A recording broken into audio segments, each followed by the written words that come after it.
السلام علیکم ورحمۃ اللہ وبرکاتہ۔ الحمد للہ وحدہ والصلاة والسلام علی من لا نبی بعدہ، اما بعد فقد قال اللہ تبارک وتعالی فی القرآن المجید والفرقان الحمید۔ اعوذ باللہ من الشیطان الرجیم، بسم اللہ الرحمن الرحیم۔ ادفع بالتي هي أحسن، وقال تعالى في مقام آخر فمن اعتدى عليكم فاعتدوا عليه بمثل ما اعتدى عليكم۔ آمنت بالله صدق الله مولانا العظيم وصدق رسوله النبي الكريم، ونحن على ذلك من الشاهدين والشاكرين، والحمد لله رب العالمين۔ سبحانك لا علم لنا إلا ما علمتنا إنك أنت العليم الحكيم۔ رب اشرح لي صدري ويسر لي أمري واحلل عقدة من لساني يفقهوا قولي۔ اللهم صل على سيدنا مولانا محمد وعلى آل سيدنا مولانا محمد وبارك وسلم۔ بزرگان محترم، عزیز ساتھیوں، اللہ تبارک و تعالیٰ نے ہمیں بے شمار نعمتوں سے سرفراز فرمایا ہے۔ ان نعمتوں میں ایک تو ہماری جانی نعمت اور ایک مالی نعمت۔ جانی نعمت ہمارے اعضاء و جوارح، ہمارا اپنا وجود، یہ اللہ کی عظیم نعمت ہے۔ مالی نعمت جو اللہ تبارک و تعالیٰ نے ہمیں مال دیا ہے، یہ اللہ تبارک و تعالیٰ کی طرف سے عظیم نعمت کا حصول ہے۔ جب اللہ رب العزت نعمتیں دیتا ہے تو نعمتوں کو حاصل کس طریقے سے کیا جائے، اس نعمت کا استعمال کس طرح کیا جائے، اور پھر اس نعمت کی حفاظت کیسے کی جائے، یہ تین بنیادی چیزیں ہیں جن کا سمجھنا بہت ضروری ہے۔ ایک تو یہ ہے کہ نعمتوں کو کس طرح حاصل کیا جائے، دوسرے اس نعمت کا استعمال کس طرح کیا جائے، اور تیسرے اس نعمت کی حفاظت کس طرح کی جائے۔ یہ نہیں ہے کہ اللہ تبارک و تعالیٰ نے ہمیں قوت و توانائی عطا فرمائی ہے تو ہم اس قوت و توانائی کا چاہے جس طرح استعمال کرتے رہیں۔ جس طریقے سے زمانے جاہلیت میں ہر طاقتور کمزور پہ ظلم کیا کرتا تھا، یہ نعمت کے استعمال کا صحیح طریقہ نہیں ہے، بلکہ اللہ تبارک تعالیٰ نے فرمایا کہ تمہیں اعتدال کے ساتھ زندگی گزارنا ہے۔ اسی طریقے سے مال کو کس طریقے سے حاصل کیا جائے، ایسا نہیں ہے کہ مال کو حرام طریقے سے حاصل کیا جائے، بلکہ حلال راستے سے مال کو حاصل کیا جائے اور خرچ کرنے میں فضول خرچی سے بچا جائے۔ مال کو خرچ کرنے میں فضول خرچی سے بچا جائے، اور پھر ان دونوں نعمتوں کے حاصل ہونے کے بعد جو مال بچائے اس کی کس طریقے سے حفاظت کی جائے۔ مال کی حفاظت کا مطلب یہ نہیں ہے کہ مال کو روک کر رکھ لیا جائے، اس کو کہیں خرچ ہی نہ ہونے دیا جائے۔ مال ایسی نعمت ہے، ایسی چیز ہے کہ انسان اگر اس کو روک کر رکھنا بھی چاہے تو وہ رکنے والا نہیں، وہ خرچ ہونے والی چیز حلال جگہ خرچ نہیں کرے گا، اللہ کی رضا کے لیے خرچ نہیں کرے گا تو وہ حرام طریقے سے خرچ ہو کر کے رہے گا۔ دو چیزیں انسان کے پاس ایسی ہیں جن کو انسان کبھی روک نہیں سکتا۔ ایک تو وقت یہ گزرنے والی چیز ہے، روزانہ صبح سے شام ہوتی ہے۔ اب جو وقت ہمارا گزر گیا، کل ہمارا چلا گیا، اب قیامت تک کل وہ حاصل ہونے والا نہیں۔ جو گھنٹہ ابھی گزر گیا وہ قیامت تک ہمیں میسر ہونے والا نہیں ہے۔ تو وقت یہ گزرنے والی چیز ہے، یہ گزر جائے گی، لیکن اس اوقات کو کس طریقے سے گزارا جائے، ان اوقات کو کس طریقے سے گزارا جائے، اس کا اصول کیسے کیا جائے، اس کو استعمال میں کیسے لایا جائے۔ اور اسی طریقے سے مال ہے تو مال بھی وہ رکنے والی چیز نہیں، مال انسان کے پاس ہے تو وہ خرچ ہو کر کے رہے گا، اگر حلال جگہ خرچ نہیں کیا، اللہ کی رضا کی جگہ خرچ نہیں کیا تو وہ مال فضولیات میں یوں ہی ضائع ہو جائے گا، یوں ہی وہ مال ضائع ہو جائے گا۔ دنیا میں ہر وقت دو قسم کے لوگ موجود رہے، ایک تو نیکی کرنے والے اور ایک برائی کرنے والے، ایک مظلوم اور ایک ظالم۔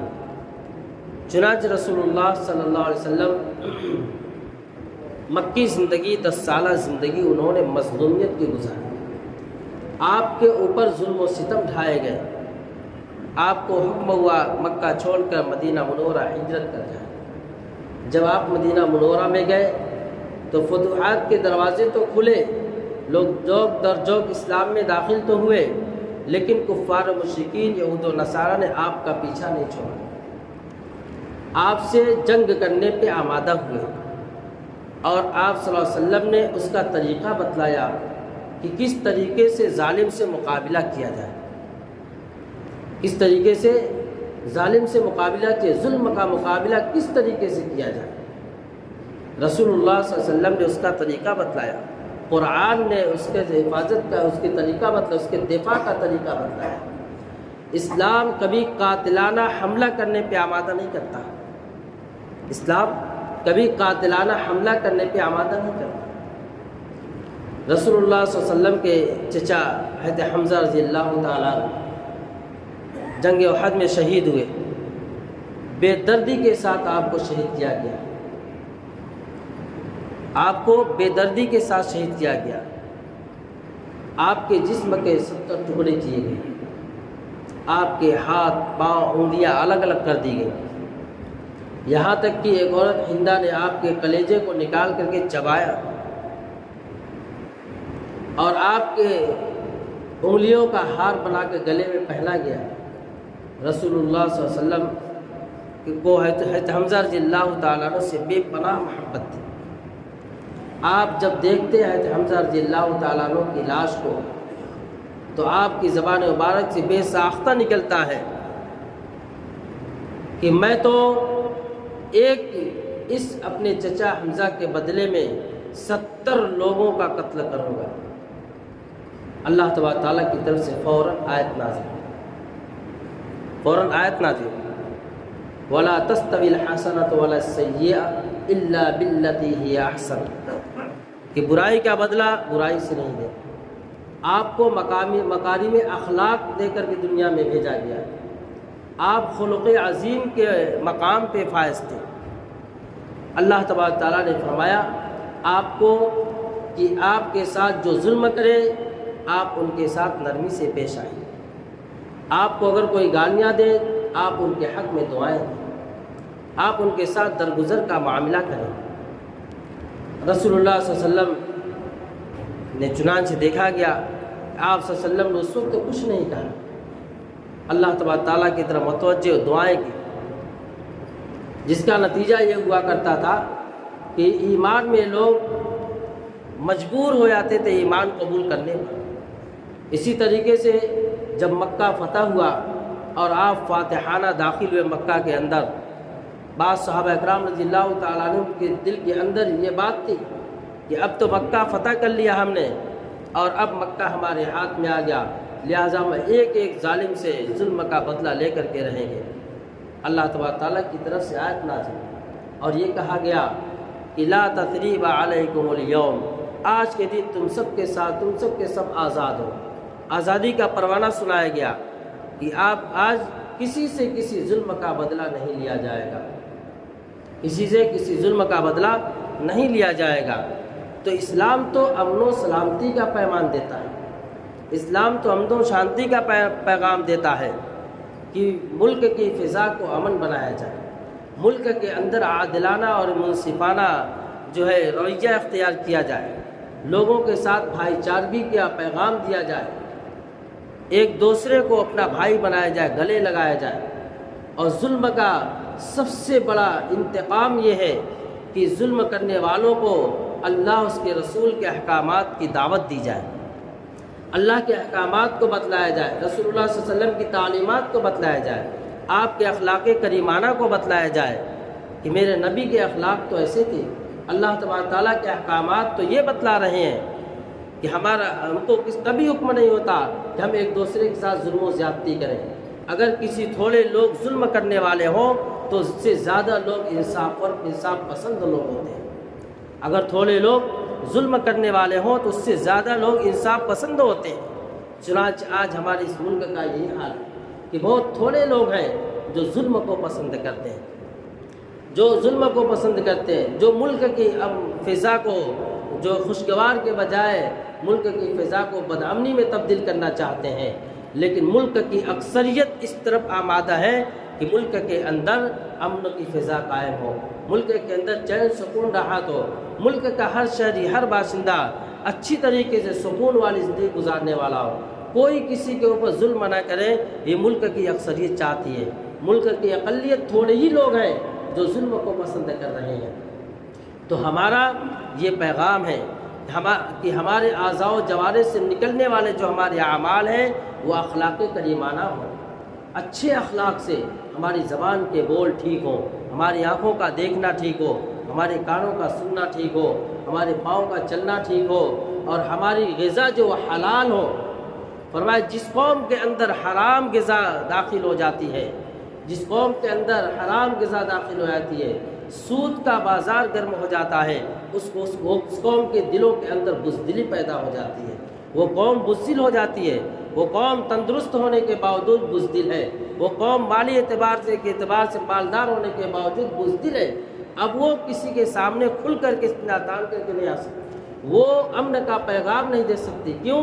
اس لیے کہ اس نے حرام غذا پہ استعمال کیا ہے۔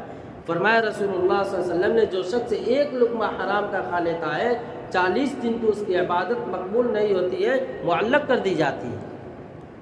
اس لیے ہمیں چاہیے کہ رسول اللہ صلی اللہ علیہ وسلم نے جو ہمیں پیغام دیا ہے، سیرت رسول کو ہم سمجھیں، وصف رسول کو سمجھیں، اخلاق رسول کو ہم سمجھیں کہ اللہ کے نبی صلی اللہ علیہ وسلم نے جس نبی کی رسالت کا، اس کی نبوت کا ہم نے اقرار کیا ہے کہ ختم نبوت کے طفیل میں اللہ رب العزت نے ہمیں اتنا بہترین پیغام دیا ہے، اتنا بہترین پیغام ملا ہے کہ ہم ایک دوسرے کو محبت کی نظر سے دیکھنے والے بنیں، محبت کو عام کریں۔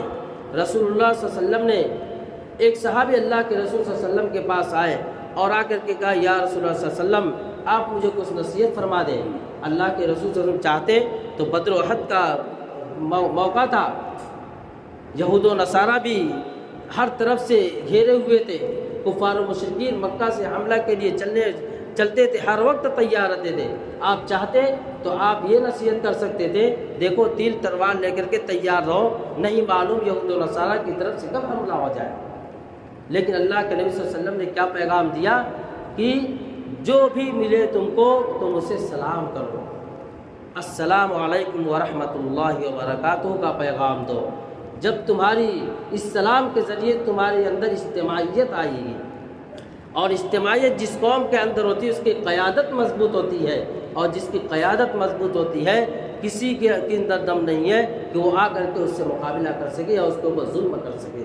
تو ہم کو اپنی اجتماعیت کو بھی مضبوط کرنا ہے اور اپنی قیادت کو بھی مضبوط کرنا ہے، اور یہ مضبوطی کب آئے گی؟ جب ہم اب اللہ تبارک تعالیٰ سے اپنے تعلق کو مضبوط کریں گے۔ جس کا تعلق اللہ سے مضبوط ہوگا، جو قوم مسجدوں کو آباد کرنے والے ہوگی، اپنے عبادت گاہوں کو آباد کرنے والا ہوگی، اس قوم کے ساتھ اللہ تبارک تعالیٰ کی نصرت اور مدد ہوتی ہے، اور جو قوم اللہ کے عبادت گاہوں کو ویران کرنے والی ہوتی ہے، اللہ تبارک تعالیٰ اس کے دلوں کو اجاڑ دیتے ہیں۔ اب وہ گھر کے اندر سکون کی زندگی نہیں گزارتا، بیوی اس کی نافرمان، اولاد اس کی نافرمان، پڑوس والے اس سے نفرت کرتے ہیں، جہاں کاروبار کے لیے آتا ہے وہ لوگ دیکھ کر کے ترچھی نظر سے برائی نظر سے اس کو دیکھتے ہیں۔ کیوں؟ اس لیے کہ یہ اللہ کا نافرمان ہے، اس نے اللہ کے احکامات کو توڑا ہے، اس نے اللہ کے گھر کو ویران کیا ہے۔ اللہ تبارک تعالیٰ اس کی نفرت لوگوں کے دلوں میں ڈال دیتے ہیں۔ اس لیے ہمیں چاہیے اللہ کی عظمت کو، اس کی محبت کو اللہ تبارک تعالیٰ سے مانگیں، رسول اللہ صلی اللہ علیہ وسلم کی سیرت پہ عمل کرنے کو اللہ سے مانگیں کہ اللہ مجھے زندگی میں رسول اللہ صلی اللہ علیہ وسلم کی سنت پہ عمل کرنے والا بنا دے۔ جب دنیا سے جائے تو سیرت رسول لے کر کے جائے، نہ یہ کہ یہود و نصارہ کے طریقے کو لے کر کے جائے۔ آج ہمارے سب سے بڑی کمزوری یہ ہے کہ کہ ہم نے غیروں کے طریقے کو تو اپنایا لیکن اپنے طریقے کو ہم نے چھوڑ دیا، اور چھوڑا ایسا کہ ہمارے اندر اس کی حقارت آ گئی۔ اب جب بتلایا جاتا ہے کہ سنت نبوی یہ ہے، نبی کا طریقہ یہ ہے، تب وہ سمجھتا ہے کہ یہ تو کوئی نیا طریقہ دکھ رہا ہے، ہم تو برسوں سے دیکھتے چلے آ رہے ہیں، کتنے سارے لوگ ایسے جو مسجد میں نہیں آتے، کچھ نہیں ہوتا ان کے ساتھ۔ یقینا اللہ تبارک تعالیٰ کی رسی ڈھیل ہوتی ہے، اللہ تبارک و تعالیٰ نافرمانوں کے ساتھ اس کے راستے کھول دیتا ہے، کرو نافرمانی کب تک کرنا ہے، لیکن جب اللہ کی پکڑ آتی ہے تو میرے عزیز ساتھیوں 1 منٹ کی مہلت نہیں ہوتی ہے۔ آج دیکھو قرب قیامت ہوگا، نبی علیہ السلام نے فرمایا قرب قیامت ہوگا، موتیں کثرت سے ہوگی۔ آج جوان بوڑھوں سے زیادہ جوانوں کی موت ہوتی ہے، ہم دیکھتے ہیں جیتا جاگتا چلتا پھر رہا ہے، چل پھر رہا تھا، چند گھنٹوں میں اس کی خبر آئی کہ دنیا سے رخصت فرما گیا۔ تو کس کی زندگی کا چراغ کب گل ہو جائے کسی کو پتہ نہیں۔ اس سے پہلے ہمیں ہوشیار ہونا ہے، اس سے پہلے ہمیں بیدار ہونا ہے، غفلت کی نیند سے اپنے آپ کو جگانا ہے۔ تو میرے عزیز ساتھیوں، آج کا میرا پیغام یہ تھا کہ ہم اپنے قائدوں کے آواز پہ لبیک کہنے والے بنے۔ نبی علیہ السلام نے فرمایا ید اللہ علی الجماع، جماعت کے ساتھ اللہ کا ہاتھ ہوتا ہے، اللہ کی مدد ہوتی ہے۔ ہم گھروں میں نہ بیٹھے رہیں، ہمارے قائد جب جس چیز کا اعلان کرے ہم اس پہ لبیک کہنے کے لیے ہر وقت تیار رہیں۔ اسی عنوان کو لے کر کے ملک کی فضا بالکل خراب ہے، اس فضا کو امن میں تبدیل کرنے کے لیے ممبرا کوسہ علماء کمیٹی کی طرف سے جو ایک پیغام آیا ہے کہ آج ہی ابھی جمعہ کی نماز کے بعد 2:30 بجے شملہ پارک سے ایک ریلی نکالی جائے گی، جس کے حقدار ہم سب کے سب یہاں بیٹھے نوجوان اور بوڑھے سارے کے سارے لوگ ہیں۔ ہم اپنے گھروں میں آج کے دن نہ بیٹھائیں، سارا کے سارے مرد حضرات اپنے گھروں کو چھوڑ کر آج اس ریلی کو کامیاب بنانے میں شرکت کریں، اور گھروں کے اندر اپنی ماں بہنوں کو کہیں کہ وہ دعا میں لگی رہیں ملک کی سلامتی اور ریلی کو کامیاب کرنے میں۔ انشاءاللہ اگر ہم نے بڑوں کی آواز پہ لبیک کہا تو جیسے نبی علیہ السلام نے فرمایا کہ ید اللہ علی الجماع، جماعت کے ساتھ اللہ کا ہاتھ ہوتا ہے، انشاءاللہ اللہ کی مدد ضرور آئے گی اور ملک کے اندر امن کی فضا قائم ہوگی۔ اللہ تبارک تعالیٰ ہمیں ان سب باتوں پہ عمل کی توفیق عطا فرمائے۔ وآخر دعوانا الحمدللہ رب العالمین۔